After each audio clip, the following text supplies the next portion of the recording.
Assalamualaikum warahmatullahi wabarakatuh. Salam jumpa di channel kami. Bagaimana kabarnya? Semoga semua selalu dalam keadaan sehat lahir maupun batin, sehingga kita dapat melaksanakan aktivitas tanpa kendala. Baiklah, untuk saat ini saya akan memperkenalkan diri saya. Saya adalah Rahmat Abadi Sujiman Putra. Saya kepala sekolah di SLB Suharjo Putra, Patok Gunung Kidul, Daerah Istimewa Yogyakarta.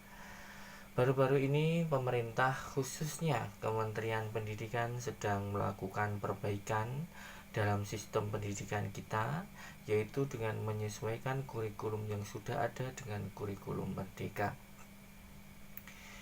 Salah satu penyempurnaannya adalah dengan ditambahkannya proyek penguatan profil pelajar Pancasila di dalam struktur kurikulum, dan diharapkan nantinya semua peserta didik menjadi pelajar Pancasila yang merdeka.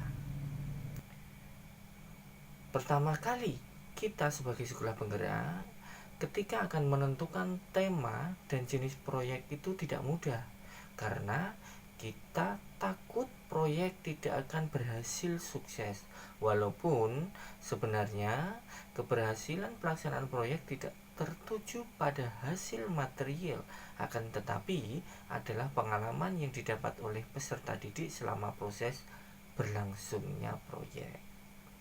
Yuk, mari kita lihat apa sih yang kami lakukan, apa sih yang sekolah kami lakukan ketika kita terbentur dengan menentukan jenis dan tema proyek.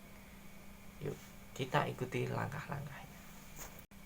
Kita perlu menggandeng semua stakeholder yang berhubungan dengan sekolah, diantaranya pemerintah setempat, yayasan, puskesmas, Karang Taruna, Gapoktan, atau kelompok-kelompok lain yang ada di masyarakat sekitar, atau UMKM, bank sampah, dunia usaha dan dunia industri, dan lain sebagainya.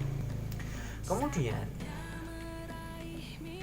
yang kedua adalah analisis kompetensi yang dimiliki oleh guru. Mungkin guru itu ada yang bisa bertani, ada yang bagus di bidang TIK, ada bagus di bidang keterampilan menjahit, memasak, dan lain sebagainya.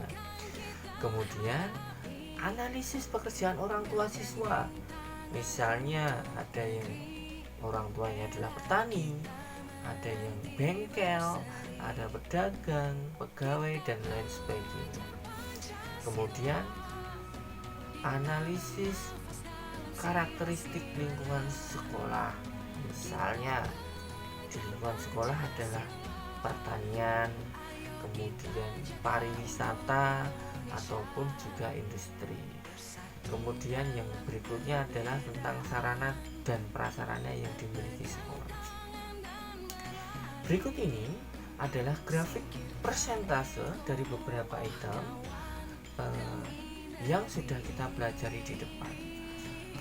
Kompetensi guru, terdapat petani yang paling tinggi, yaitu sebanyak 34%. Kemudian dilihat dari pekerjaan orang tua, petani juga menduduki ranking paling tinggi sebesar 58%.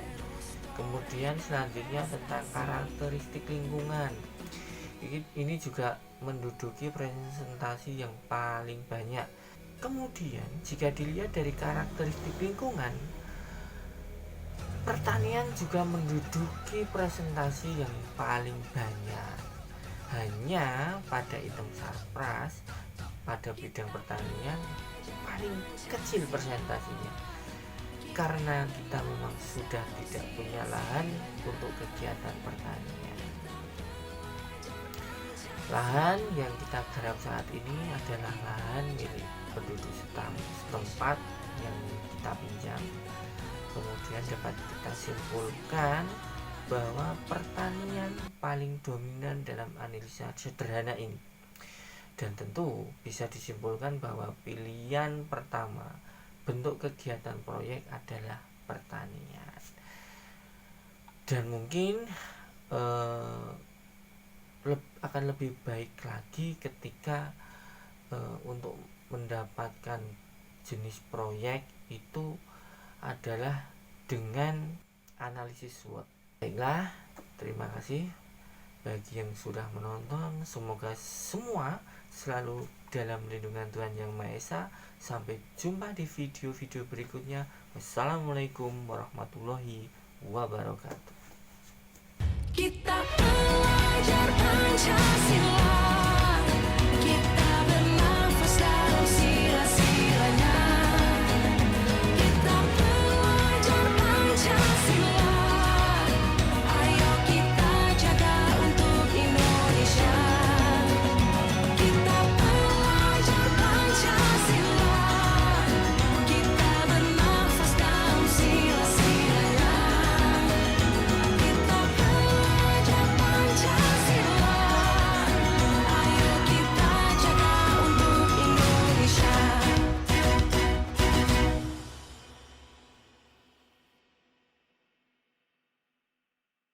Terong Sekolah Penggerak Suharjo Putra Pathuk Gunung Kidul, dan ini cabai